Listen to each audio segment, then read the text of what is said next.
Halo, selamat pagi, selamat siang, selamat sore, selamat malam bagi para pendengar podcast Hubungan Internasional Universitas Muhammadiyah Yogyakarta.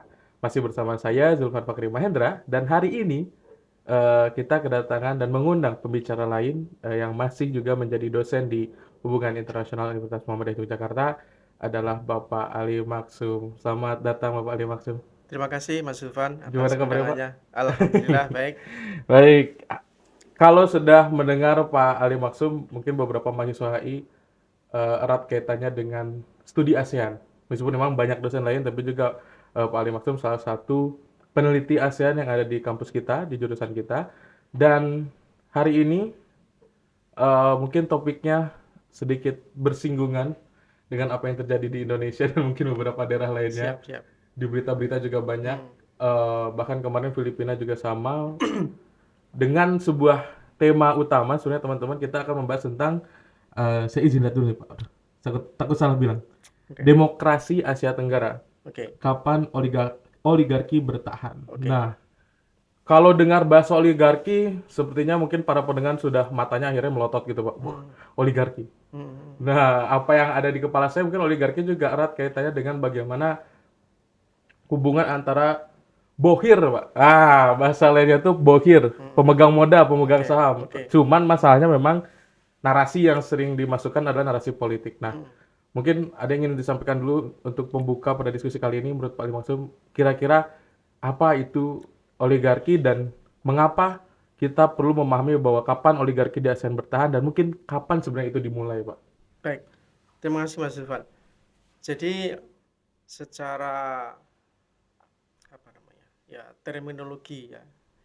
Jadi oligarki itu tidak lain ya suatu kelompok yang menginginkan seluruh keuntungan itu ada pada kelompok itu. Nah, sehingga eh, berbagai jaringan pun meskipun itu seolah-olah mungkin lawannya itu bisa jadi juga bagian dari oligarki itu.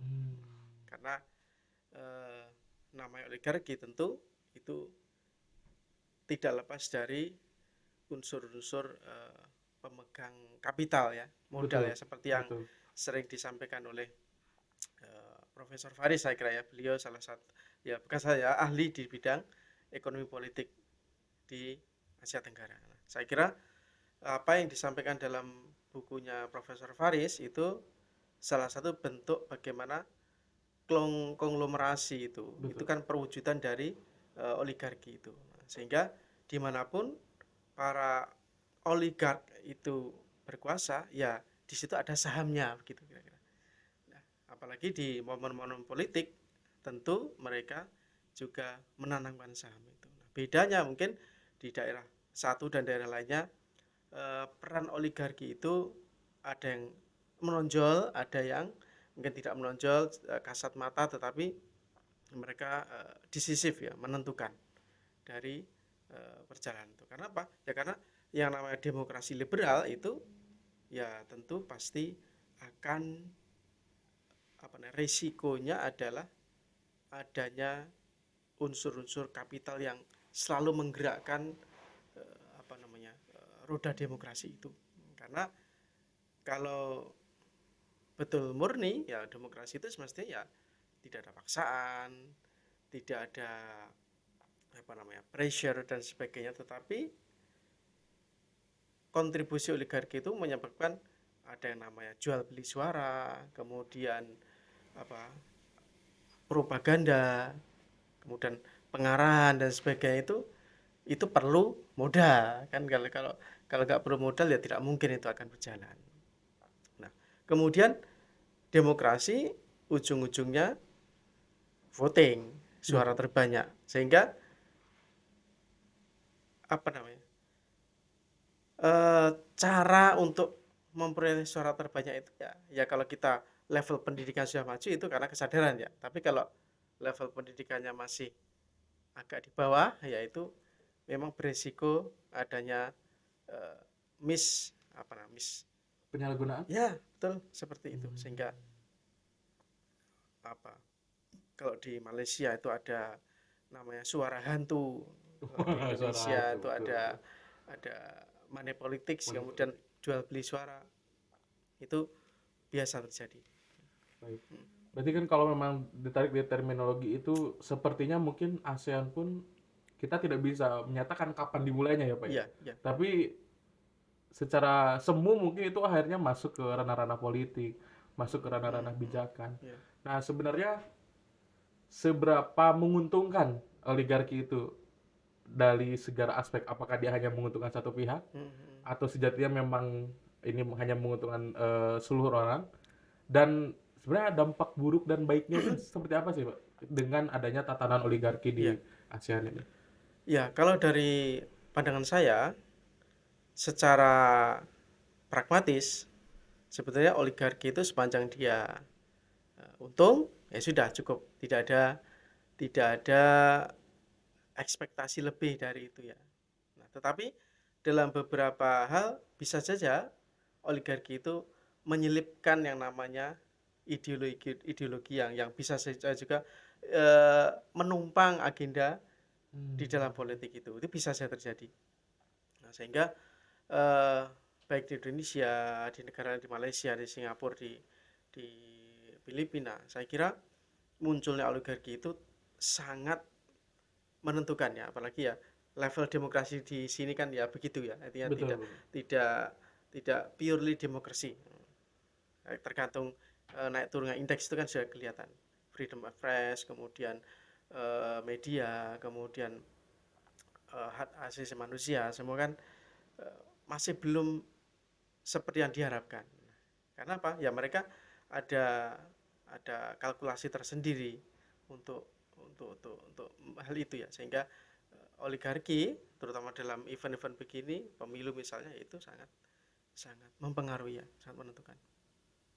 Baik. Enggak. Kalau di seluruh negara ASEAN, Pak, Pak Ali paling memahami kira-kira bisa dijadikan contoh bahwa ternyata oligarki itu sampai ini masih bertahan loh ya. Ya, ya, ya. Jadi begini, kalau dalam hal misalkan di Indonesia ya, di Indonesia, oligarki itu bisa secara politik terlibat, bisa secara non politik terlibat. Tetapi yang jelas oligarki itu diwujudkan dalam bentuk sebuah apa namanya, keterlibatan secara materi. Itu yang harus kita kita garis bawahi ya, karena mereka tentu mengeluarkan materi itu dengan kalkulasi finansial ya, nanti saya dapat apa, keuntungannya apa, kembalinya bagaimana. Nah, sehingga eh, kalkulasi-kalkulasi yang terjadi dalam politik itu berdasarkan ya, kalau kita tidak mau dikatakan wah politik kita itu dagang sapi, ya Hmm. memang dagang sapi gitu loh. Nggak ada politik kita itu nggak dagang sapi, nggak ada. Dan itu puncaknya saya kira ya di 10 tahun terakhir ya, 10 tahun terakhir ini itu puncaknya dagang sapi yang betulan ya ini gitu ya. Karena Sapinya betulan ada betul begitu ya? ada. Oh. Karena apa? Ya karena oligarki itu bermain, dan kemudian muncul yang namanya all government coalition ya, yang 10 tahun dipraktekkan di era pemerintahan Jokowi ini, menurut saya ini praktek dari yang namanya apa yang saya sebut atau yang beberapa pakar menyebut namanya kartel partai politik ya. Jadi kartel politik ya mereka nggak mau jadi oposisi, nggak mau jadi oposisi, dan ingin ingin semua kalau bisa digabungkan apa ya, pemenang dalam hal presiden ya, kalau dalam sistem demokrasi yang baik ya ada check and balances ya, ada ya udah kalau mau oposisi oposisi, tapi itu di luar ekspektasi banyak pakar. Jadi Indonesian style of demokrasi ini presiden ternyata di luar ekspektasinya, jadi power sharingnya luar biasa, jadi Luar biasa. semua diajak gabung, sehingga all government coalitions itu terjadi, dan itu bisa dianggap sebagai kartel ya, karena ya mereka ya buat apa pemilu gitu kan. Tapi pada akhirnya toh gabung pemerintah semua. Nah, itu peran peran apa, oligarki memang sangat besar, dan itu tidak mungkin jika para partai politik itu tidak mengetahui. Saya kira itu mengetahui, karena kalau dari tren itu, fenomena itu, ya itu semua menunjukkan pragmatisme. Jadi tidak ada kemudian ideologi dan sebagainya, itu tidak. Bermain ketika menjelang pilihan raya saja, pilihan umum ya. Dan itu hanya gimmick saja sebenarnya. Itu menurut saya. Seberapa berbahayanya Pak kalau misalnya memang dalam beberapa praktik pemilu ataupun pemilihan presiden, mungkin nanti Bapak bisa menambahkan apakah Iya, contohnya di negara lain. iya, Kan kalau di Indonesia sendiri berpengalaman bahwa kemarin di era pemilu 2019 akhirnya oposisi banyak yang bergabung. betul. Dan apa yang tadi Bapak sampaikan bahwa jangan-jangan tetap musuhnya pun seorang oligark. Hmm. Kalau di negara lain ada praktik seperti itu nggak sih Pak? Dan seberapa bahaya sebenarnya ketika oposisi seorang oligark itu bergabung Ya, dengan oligarki yang lebih ya, besar lagi? ada. Jadi Malaysia ini tampaknya setelah Pak Anwar Ibrahim Betul, ini jadi benar betul. Prime Minister ya. Ini kayaknya belajar di Indonesia kayaknya. Dari tetangganya Iya, sendiri. jadi dia belajar untuk bagaimana eh, memainkan ritme itu ya, ritme politik di sana ya. Dan itu terbukti Pak Anwar membentuk yang namanya orang Malaysia menyebutnya kerajaan perpaduan. Kerajaan Oke, perpaduan itu kerja apa namanya? Ya government coalition, all government coalition. Jadi eh, termasuk musuh-musuhnya semua dirangkul, dangkul. dijadikan Kawan lah ya. kawan untuk Tadinya lawan masuk ke jadi kawan pemerintahan. pemerintah. Nah, tentu di sana ada tadi dagang Negosiasi. sapi tadi itu. Dagang sapi Nah, itu. dagang sapinya apa? Sama persis di Indonesia. Jadi isunya kalau di Indonesia beberapa politisi itu terjerat kasus dan sebagainya. Di sana sama. Jadi di sana musuhnya tadi itu sebenarnya ya terjerat kasus ya. Tapi karena all government coalition ya sudah case Hmm. close ya. Itu terjadi. Nah, apakah kalau misalnya kita kan kemarin berbicara tentang etika, Pak. Iya, Etika dan adab berpolitik. iya, Apakah berbahaya ketika oligarki dengan tadi kan karena oligarki identik dengan seorang kapitalis, iya, iya, iya, kapitalis identik dengan ketamakan. iya, iya, Seberapa bahayanya oligarki bagi sebuah narasi demokrasi? iya. Kalau di Jogja itu kan Mas Sulvan dari mana? Saya dari Jawa Barat. Jawa Barat ya. Oke, ya di Ya, Jogja itu ada istilah madang. Tahu madang Madang. ya? Oke. Makan. Madang itu makan ya. Nggih. Jadi yang penting makan. Hmm. Jadi apa ya? Etika dan sebagainya itu bagi menurut saya itu sesuatu yang harus dipisahkan untuk sementara ini. Karena apa? Ya di situ kalau oligarki itu yang penting makan. Termasuk kartel partai politik itu yang penting makan. Buat apa jadi oposisi 10 tahun nggak makan gitu loh. Oh, malah gabung mafia berarti, Pak. Makan juga gitu. Jadi madang tuh saya gitu ya. Jadi kalau nggak madang ya untuk buat apa gitu ya. Jadi artinya ideologi madang tadi itu memang sudah sangat merasuk semua elemen demokrasi ya. Sehingga idealisme, kemudian etika itu ya kayaknya akan menjadi sebuah cerita saja begitu ya. Karena etika dan prinsip demokrasi yang baik, transparan, jujur, kredibel itu ya hanya slogan saja gitu ya. Akhirnya semua toh madang juga gitu ya. Kalau enggak mereka ingin mengambil risiko misalkan jadi oposisi ya risikonya memang tidak madang gitu ya. Karena akan berhadapan dengan berbagai ya skenario-skenario yang mungkin worst case ya itu ya di penjara begitu ya. Iya. Itu oligarki begitu. Jadi karena Berarti dikriminalisasikan. ya bahasanya begitu. Jadi Oke. oligarki itu sebetulnya sudah tutup kasus ya dengan termasuk kriminalisasi itu kan urusan politisi. Betul. Cuman politisi itu kan survive agar survive ya harus bermain seperti itu ya. Dan bagi oligarki tidak ada urusan gitu. Tidak ada urusan. Tidak ada urusan. Selama memang menguntungkan Yang itu. penting bisnis saya lancar, perusahaan saya lancar, kamu mau etika nggak ada urusan gitu. Nah, itu oligarki begitu. Sehingga kalau perlu sesuatu yang akan merugikan oligarki dan secara politik ini merugikan juga, ya pasti akan habis-habisan untuk mensupport supaya apapun caranya harus memihak kepada oligarki. Nah, itu bahayanya begitu. Tapi ya itu realitasnya memang sekarang terjadi dan oligarki itu ya memang duitnya tidak berseri ya itu ya. Artinya bagi mereka yang penting ini berjalan, bisnisnya berjalan, dan itu oligarki itu ya bagian dari, ya itu buah dari kapitalisme itu kan. Jadi sehingga akan menguntungkan itu. Tapi em, saya pernah dengar Pak, mungkin nggak tahu pendengar mungkin juga Ya, informasi lebih banyak bahwa beberapa skema demokrasi ataupun pemilu pemerintahan lah dalam iya, iya. dalam hal ini ketika di Australia mungkin benua Eropa sana ketika Hmm. banyak partai mungkin yang dengan narasi non oligarki seperti partai Oke, lingkungan dan oke. sebagainya gitu Hmm. Pak, yang mereka akhirnya secara aktif itu berbicara dan menjadi oposisi pemerintah Hmm, hmm. atau mungkin partai buruh dan partai lain Oke, sebagainya yang tidak ada narasi kapitalisme itu. oke. Nah, apakah dengan maraknya praktek oligarki di sistem pemerintahan dan politik di ASEAN itu karena usia demokrasi yang masih muda atau memang kepedulian masyarakatnya yang memang hilang atau sebenarnya kalau bisa disalahkan itu siapa gitu? Maksudnya objek yang kita jadikan sebagai bahwa yang membuat oligarki ini bertahan itu Ya, apa? Apakah demokrasi yang masih muda atau yang lain? ya yang dikatakan Mas Zulfan saya kira juga tepat. Karena usia demokrasi kita ya, ya ini dianggap masih muda ya. Tapi muda bukan berarti tidak mampu ya. Nah, sekarang Betul. kan yang muda-muda harus di branding, oh mampu muda.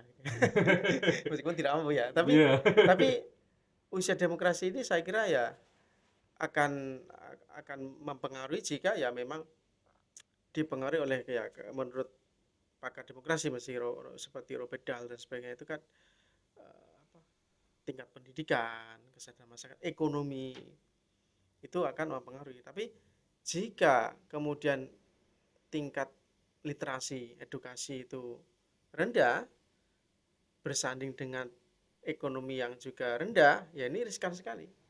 Mungkin dia secara edukasi mampu, ada literasi, tetapi secara ekonomi tidak mampu, ya bisa saja itu melenceng juga.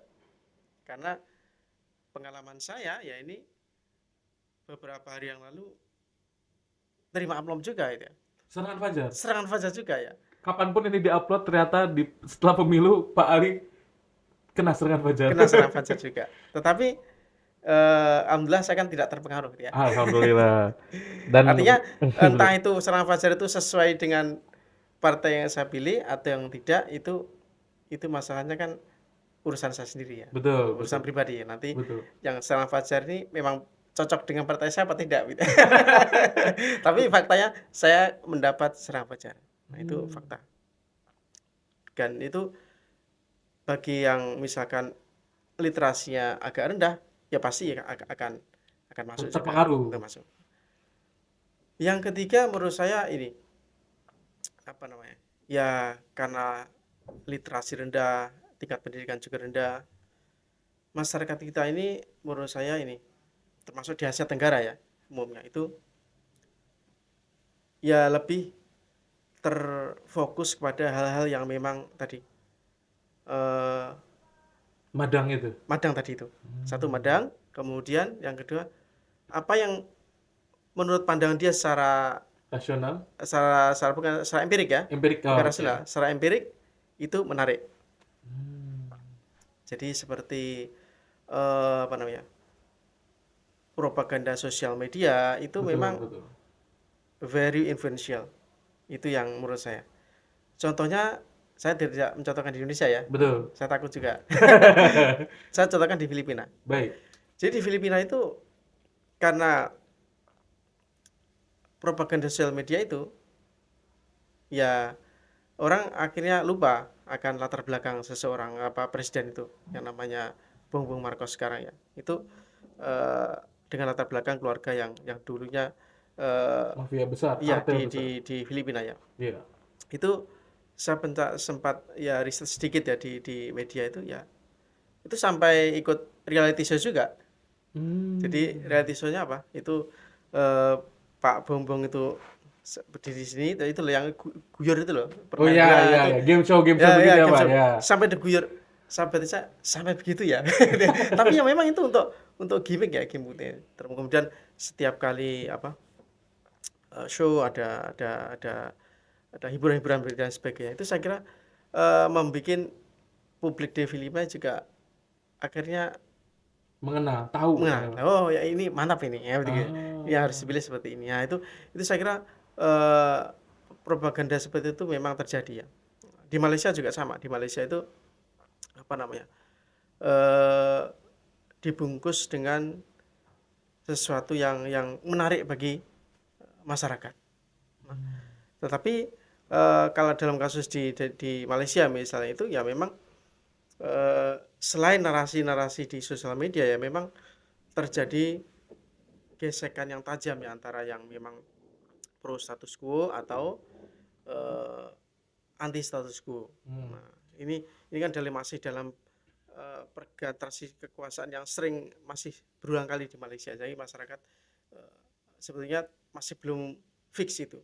Tapi karena kartel partai politik itu terjadi, ya, all government coalition itu terjadi, ya akhirnya musuh-musuhnya yang Kecil masuk itu dalam oligar itu ya hmm, dirangkul. dirangkul juga. Nah, sehingga apa yang saya maksud di sini bahwa ya kekuatan-kekuatan yang memang bisa apa mempengaruhi pemilu itu ya salah satu oligarki. Nah, oligarki itu ya tentu cabangnya di sana ada oligarki media, Ya, oligarki ya. yang menguasai Tambang, ya industri sumber daya dan lain-lain. dan Itu yang lain-lain. kemudian mempengaruhi dinamika politik di negara-negara termasuk di Asia Tenggara ya, di Filipina, di Malaysia, di Indonesia.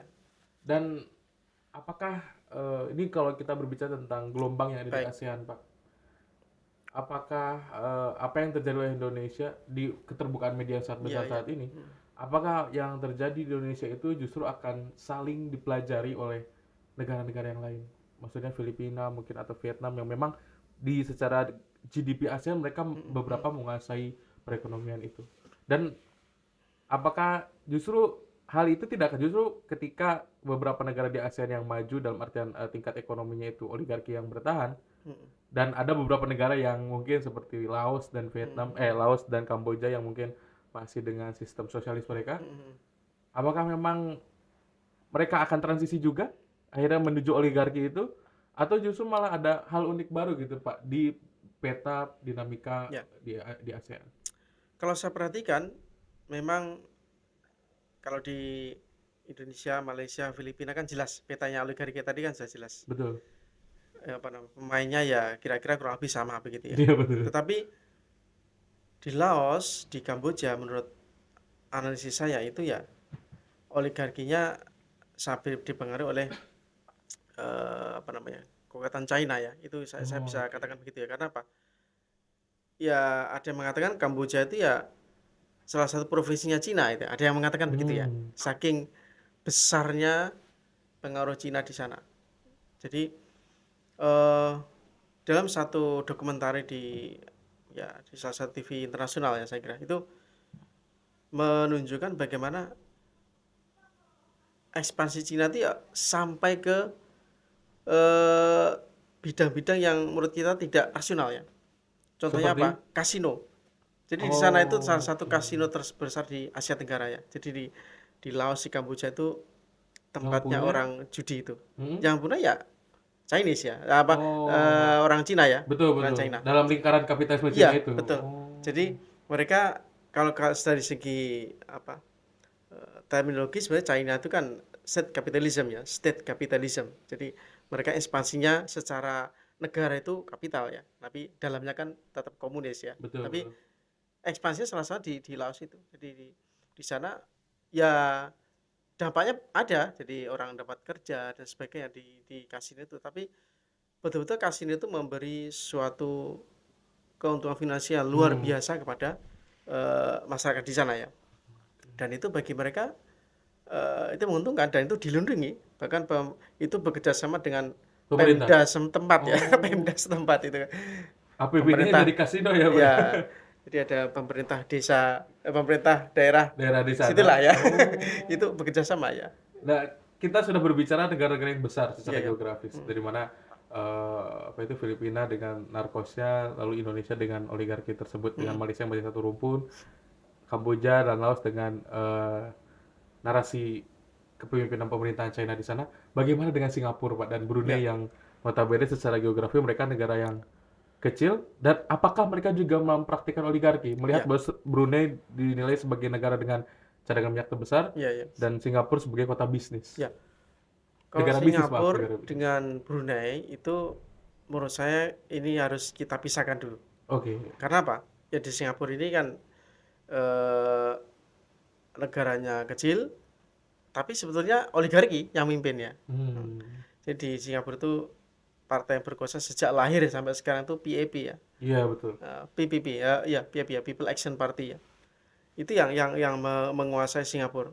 Dan itu oligarki betul ya. Jadi eh, lingkaran yang ada di dalam PAP itu ya yang punya Singapura lah kira-kira begitu. Nah, tetapi tren yang ada di sana itu unik. Uniknya kenapa? Ya dia masih mempraktekkan yang namanya ya demokrasi. Entah itu demokrasi yang semi demokrasi, hybrid demokrasi Dengan itu segala tahapannya itu ya ya, Pak ya. itu masih mempraktekkan itu. Dan fakta kenapa lebih stabil ya karena prinsip madangnya itu tinggi di Singapura ya. Kan di Madang sana kan geden berarti, Pak. iya di sana semua orang sadar Hmm. bahwa all about money, semua ini ya butuh uang ya. Jadi Anda bangun nggak ada duit bahaya ini. Berarti sangat transaksional gitu ya, Pak. Sangat transaksional. Jadi ketika Anda hidup yang bebas itu menurut orang sana itu cuma satu, menghirup udara saja. Oh. Lainnya bayar semua. Nah, Hmm. maka pemerintah dengan segala cara ya bagaimana untuk memenuhi fasilitas-fasilitas yang bagi mereka ini aksesibel ya. MRT, kemudian yang ya yang misalnya low cost lah kira Iya, yang fasilitas umum ya yang murah yang dan mudah diakses begitu ya, Pak. sehingga dalam kampanyenya itu misalnya eh, Jogja ini belum ada exit tol. Kampanye jelas, kita kalau terpilih akan bangun Jalan exit tol, tol. exit tol. Exit tol. Pasti terpilih itu di Singapura. Oh. Jadi orang pragmatis saja, oh, mana yang ini. Yang oposisi, wah, enggak laku. Oh. Enggak laku. Jadi ketika pemerintah tuh menjanjikan setelah ini kita perbaiki halte di sini, kamar mandi gratis, kamar apa namanya? Bukan kamar ya. Halte gratis, MRT gratis, misalkan gitu. Tapi MRT enggak gratis ya sana. Bayar Toilet tapi nggak murah. bayar gitu ya, Pak ya? Ya, Gitu. pasti terpilih. Oh, Karena iya. jelas dalam sejak lahir Singapura sampai sekarang pemerintah itu berupaya untuk memenuhi janji itu. Nah, jadi Hmm. ketika mau pemerintah tuh ini nggak demokratis, ya hanya faktanya dipilih gitu ya. Hmm. Karena mereka tahu bahwa ini pasti nanti akan dipenuhi Bangun, janjinya. Nah, ini oke. begitu. Tapi bagusnya itu janjinya tadi sedikit-sedikit tadi tuh. Misalkan kampanye sekarang ini exit tol aja dulu. Nah, gitu ya. Gitu ya. Oh, ditabung gitu Ya ya, Pak tabung ya? itu ya. Ini nanti Oh. tahun depan mungkin apa bandara gitu ya. Jadi tapi ada apa manifesto yang jelas itu ada. Itu yang membuat orang sana ya pragmatis saja. Nah, ini kalau nggak milih ini nggak madang kita gitu ya. Itu bahasanya begitu. Nah, Nah, dengan Brunei? yang Brunei ini jelas karena yang Oh, pemilik Brunei kan Bapak Sultan itu ya. Jadi ya baik, baik. itu nggak ada tandingannya lah kira-kira begitu. Jadi di sana kita tidak bicara demokrasi tetapi di sana bicara apa namanya ya madang tadi itu Iya, gitu ya. iya. Orang sana ya yang penting madang aja. Sebenarnya ada gerakan-gerakan demokrasi dan sebagainya tapi ya tidak relevan, tidak relevan. Bagaimana dengan Thailand, Pak? Sempet Ya, banyak tuh ada angin perubahan di Thailand ya. begitu. Kalau di Thailand memang seperti demonstrasi apa yellow shirt itu ya, Iya, kaos iya. kuning dan sebagainya itu sebetulnya oligarki di sana itu ya memainkan peran juga. Tetapi pertarungannya menurut saya lebih sengit ya, lebih sengit. Karena Hmm. apa? Ada tiga kubu menurut saya. Misalkan oligarki, ya harus berhadapan dengan Monarch? monark, Iya. kemudian tentara. Oke. Nah, jadi tiga penjuru angin ini harus ketemu gitu ya. Tentu dalam hari monark itu sebetulnya simbol ya, tapi simbol di Simbol. sana sangat penting juga. Karena identitas Buddha itu di sana kan sudah mengakar artinya. Artinya apapun ya sebenarnya harus restu kerajaan. Kerjaan betul. Tetapi kerajaan tahu bahwa ini bagian dari culture ya budaya yang itu semua sudah paham semua. Jadi baik tentara, oligark ya semua harus kekerajaan dulu sebetulnya. Tapi simbolis saja sebetulnya itu. Mhm. Yang lebih bermain ya militer tadi, militer, oligarki. Nah, tinggal apakah dalam beberapa aspek oligarki atau militer itu Militer. akan terancam madangnya tadi dalam berbagai dinamika politik itu saja. Hampir lupa, satu lagi mungkin terakhir Myanmar, Pak. Ya, Myanmar kan kemarin sempat demokrasi, ya, sekarang akhirnya kudeta. ya, Dan dari pengalaman-pengalaman memang kudeta militer cukup sering terjadi di ya. Myanmar. Apakah akan tadi dari 3 kelompok itu, apakah semuanya akan pro ke oligarki ketika tentara dan negara itu, atau justru malah semuanya bermain peran? Kalau di Thailand seperti itu ya, Pak. Ya, ya, ya. Ketiga kelompok itu bermain peran. Kalau di Myanmar, apakah tidak ada oligarki? Ya, oligarkinya tentara di sana. Oke, oligarki ada Jadi seorang tentara. kalau di Myanmar itu yang menginginkan demokrasi itu sebetulnya kan kelompoknya Aung San Suu Kyi saja sebetulnya. Dan itu sebetulnya masih nanggung ya. Nanggung itu artinya naiknya Aung San Suu Kyi itu sebetulnya untuk sebagai test case saja. Test case apakah dengan sistem demokrasi itu oligarki di sana itu akan tetap madang gitu ya. Nah, gejalanya itu setelah Aung San Suu Kyi itu naik, maka pundi-pundinya militer ini sepertinya sedikit terganggu. Itulah kemudian Kudeta itu terjadi akhirnya. sebelum kudeta itu ada gelombang Rohingya itu Ya, sebenarnya test betul. case untuk Aung San Suu Kyi apakah dia pro kepada itu atau Tidak. tidak. Atau justru memiliki alternatif lain mungkin ya. Iya, karena itu kan kalau dia frontal membela Myanmar, ya berarti menjadi justifikasi pada militer untuk memberangus Aung San Suu Kyi. Karena dia lebih mementingkan dalam konteks suku non Myanmar begitu ya. Baik, Nah, baik. tetapi faktanya dia diam saja kan. Tapi desakan justru dari luar. Gimana reputasi dari Aung San Suu Kyi yang peraih Nobel itu. Nah, yang menarik adalah meskipun Myanmar ini dipimpin oleh militer ya, secara ekonomi mereka baik-baik saja sebetulnya. Karena apa? Ya, ada koneksi dengan China itu tadi. Jadi China itu berbatasan langsung dengan Myanmar dan sangat mempengaruhi situasi politik di Myanmar, terutama dinamika junta di sana ya. Betul. Yang itu sangat yang kemungkinan itu beberapa waktu lalu yang ya 2020 ya, ketika awal pandemi tengah pandemi saya jadi pembicara waktu FPCI. Betul. FPCI saya mengatakan ya sebentar lagi mungkin mengarahnya ke civil war ya. Dan Iya, betul. saya lihat betul ya, prediksi saya betul ya. Saya bukan tapi Perlahan ya sebenarnya perlahan. sekarang sudah terjadi civil war itu. Jadi di sana perang saudara karena apa? Ya potensi sejak awal sudah ada bahwa setiap kawasan yang konflik itu punya tentara sendiri-sendiri. Betul. Nah, itu yang memicu itu dan tentara sampai sekarang belum bisa memadamkan itu. Gitu. Baik, terima kasih banyak teman-teman semua pendengar. Terima kasih banyak Pak Ali Sama-sama. Maksum.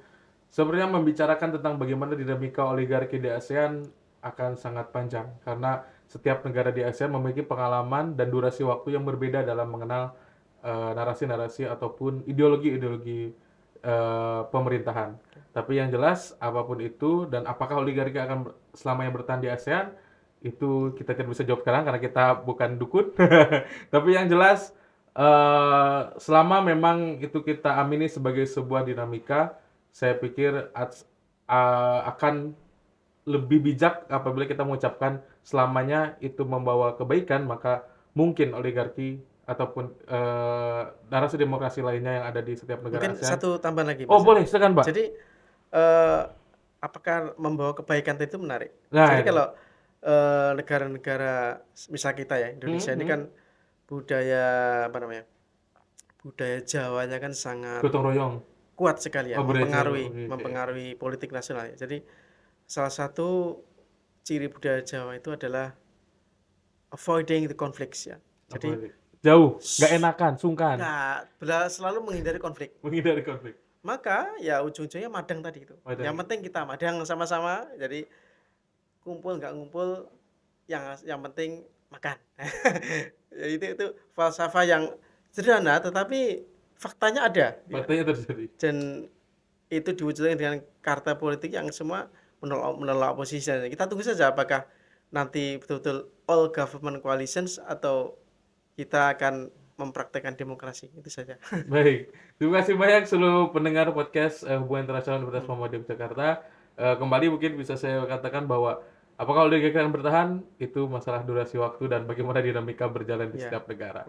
Terima kasih banyak teman-teman, sampai jumpa di podcast lainnya dan sampai jumpa.